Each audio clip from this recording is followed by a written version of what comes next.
Why should people read Bergelson?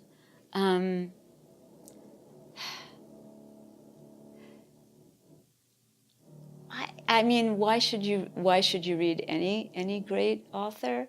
Because you will be exhilarated, you'll be in tears, you'll be furious, you'll be confused, you'll have one of those fantastic adventures in reading, but you have to read very, very slowly.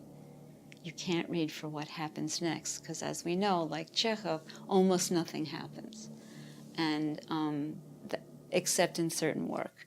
Why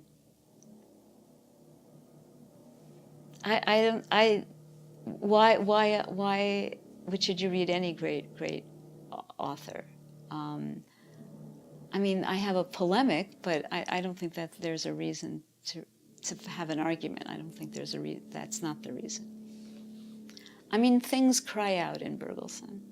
Plates, dishes, trees, branches, leaves, things cry out in pain. People are petty and resentful, and somehow objects next to them understand better than they what's happening to them, and it's fairly amazing, I think.